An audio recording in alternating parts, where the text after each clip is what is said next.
Hi, and welcome to the Bottom Culture Club. I am your host, Aletha.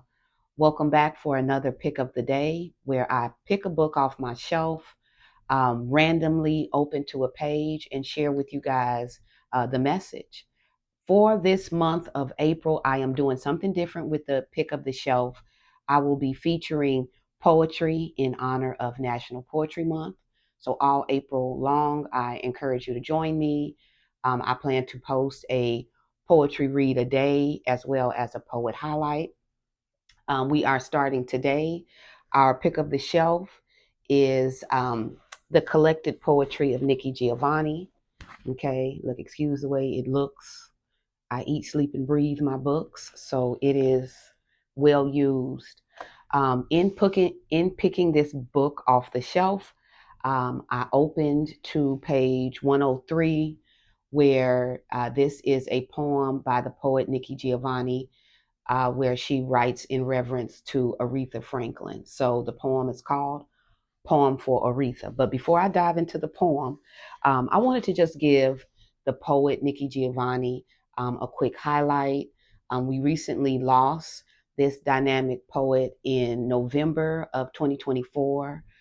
So she just recently became an ancestor.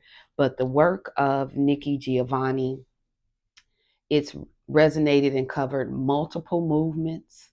We were first introduced to her poetry in the Black Arts Movement. So she came up a young girl during the Black Power, Black Arts Movement, which were kind of two sides of a similar coin. But everything about the poet Nikki Giovanni really inhabited the spirit of the Black Arts Movement. And the spirit of the Black Arts Movement looked at the artist. It took the work of the artist to be spiritual in nature, to be a sense of duty in nature.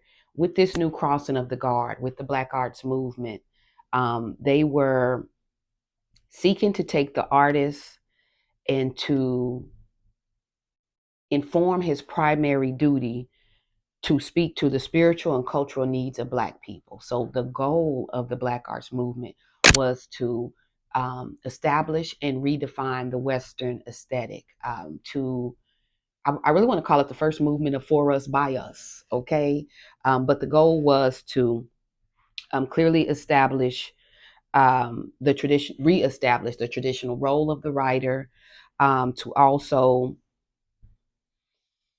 reestablish the social function of art, and implicit in this was the need to reevaluate it. Okay, so they were almost kind of taking that thing and deconstructing it. And at the forefront, one of the most popular poets of this movement, in terms of recognition and fame, is the poet Nikki Giovanni. Okay, so Yolanda Cornelia Giovanni Jr. Was born in Knoxville, Tennessee. She also is responsible for some of the early arts festivals and movements in Cincinnati, where she also later lived. But the poem and lots of Nikki Giovanni's poems, they're reflective in nature. So similar to what we do here on the channel, on the Bottom Culture Club, it's a celebration of culture. It is moments in time where the artist is celebrating, showing gratitude for, emphasizing all things Black. Okay. And Nikki Giovanni specifically, even though we first saw her in the Black Arts Movement, she's also a very meaningful contributor to the contemporary period as well. So she started on the front lines in terms of reestablishing this art, really working for the artist.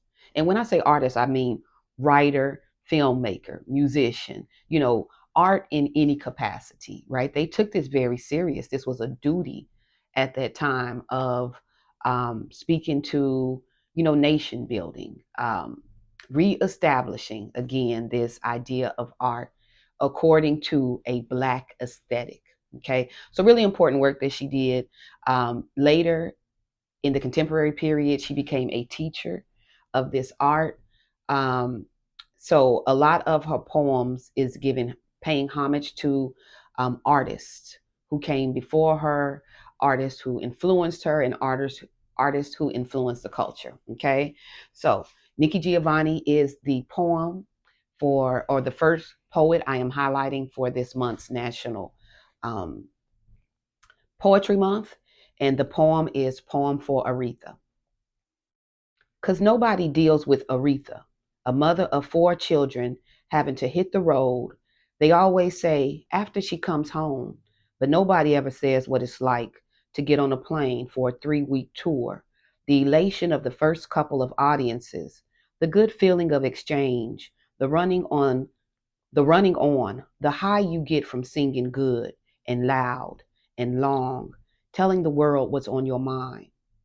Then comes the eighth show on the sixth day, the beginning to smell like the plane or bus, the if you forget your toothbrush, in one spot you can't brush until the second show, the strangers pulling at you because they love you, but you having no love to give back, and singing the same songs night after night, day after day. And if you read the gossip columns, the rumors that your husband is only after your fame, the wondering if your children will be glad to see you, and maybe the not caring if they are, the scheming to get out of just one show and go just one place where some dodo doopadoop won't say, just sing one song, please.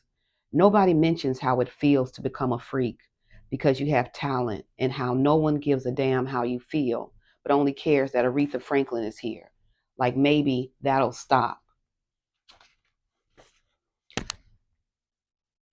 I'm sorry. Like maybe that'll stop chickens from frying, eggs from being laid, crackers from hating. And if you say you're lonely or scared or tired, how they always just say, oh, come off it. Or did you see how they loved you? Did you see? Huh? Did you? Which most likely has nothing to do with you anyway. And I'm not saying Aretha shouldn't have talent. And I'm certainly not saying she should quit singing, but as much as I love her, I'd vote yes to her doing 4 concerts a year and staying home, or doing whatever she wants and making records. Because it's a shame the way we are killing her. We eat up artists like there's going to be a famine at the end of those 3 minutes, when there are, in fact, an abundance of talents just waiting. Let's put some of the giants away for a while and deal with them like they have a life to lead. Aretha doesn't have to relive Billie Holiday's life. She doesn't have to relive Dinah Washington's death, but who will stop the pattern? She's more important than her music. If they must be separated, and they should be separated when she has to pass out before anyone recognizes she needs a rest. And I say, I need Aretha's music. She is undoubtedly the one person who put everyone on notice. She revived Johnny Ace and remembered Lil Green. Aretha sings, I Say a Little Prayer, and Dion doesn't want to hear it anymore. Aretha sings, Money Won't Change You, but James can't sing Respect. The advent of Aretha pulled Ray Charles from Marlboro country and back into the blues, made Nancy Wilson try one more time, forced Dion to make a choice. She opted for the movies. And Diana Ross had to get an Afro wig pushed. I'm sorry, and Diana Ross had to get an Afro wig. She pushed every black singer into blackness and Negro entertainers into Negroness. You couldn't jive when she said, You make me feel. The Blazers had to reply, Gotta let a man be a man. Aretha said, When my soul was in the lost and found, you came along to claim it. And Joplin said, Maybe.